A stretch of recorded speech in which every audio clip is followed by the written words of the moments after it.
Bonjour, dans cette vidéo, on va parler de proportionnalité. On va même reparler de proportionnalité, puisque tu l'as déjà fait l'année dernière, celle d'avant, tu le referas l'année prochaine, c'est vraiment un chapitre qu'on voit tous les ans.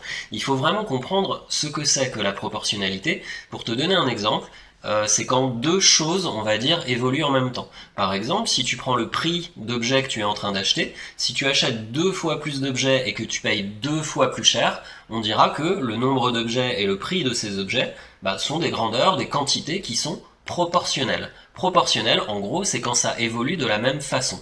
Pour préciser tout ça, tu vas aller voir la vidéo de 6e que je vais te mettre à la suite de cette vidéo-là. Il faut vraiment avoir compris le principe en fait de la proportionnalité. Alors voici une définition.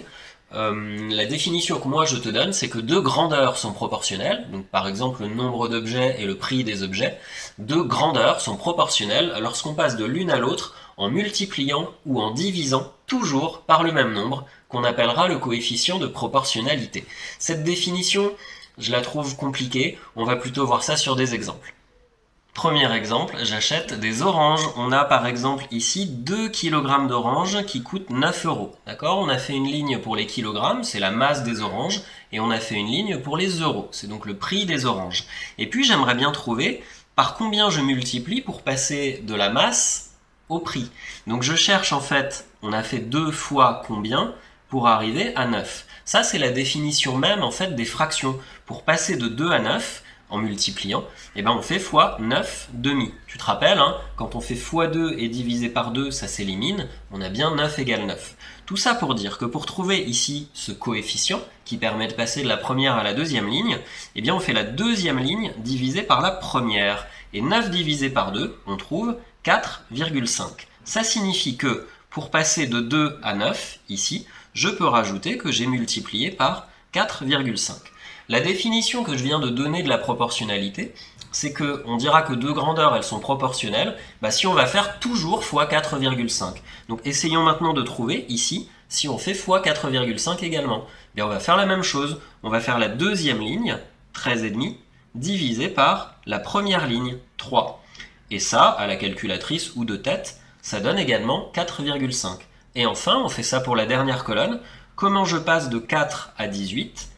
Même chose, je fais 18 divisé par 4, et ça me donne également 4,5. Moralité, ici, je fais fois 4,5. Ici aussi, je fais fois 4,5. Ici aussi, j'ai fait fois 4,5. Mais plutôt que d'écrire partout fois 4,5, là on n'y comprend plus rien dans le tableau, on va utiliser ce qu'on appelle le coefficient de proportionnalité, et on va l'écrire à droite du tableau.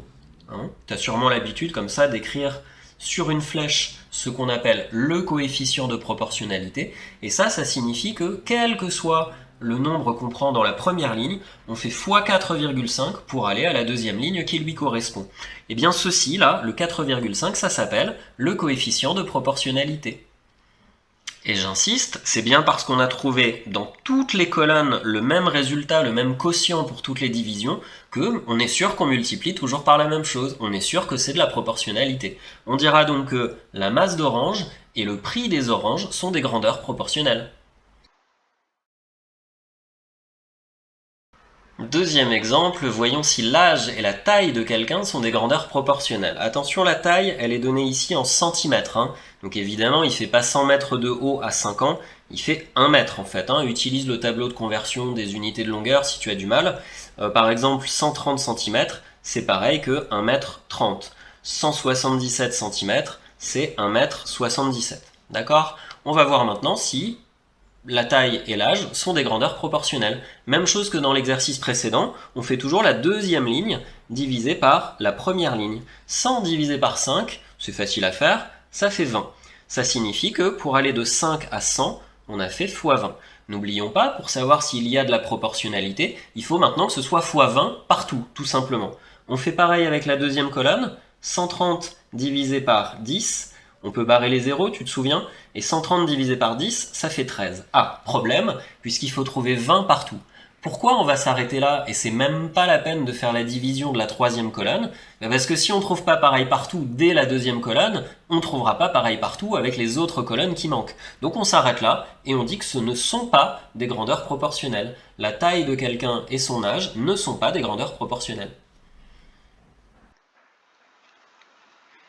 Voilà, donc ici on fait bien x20, ici on a dit qu'on fait x13, et ici on l'a même pas calculé, je sais pas, mais en tout cas ce n'est pas la même multiplication dans toutes les colonnes, il est donc impossible de trouver ici un coefficient de proportionnalité, bah, c'est pas de la proportionnalité, c'est normal. Voilà, fin de cette première vidéo.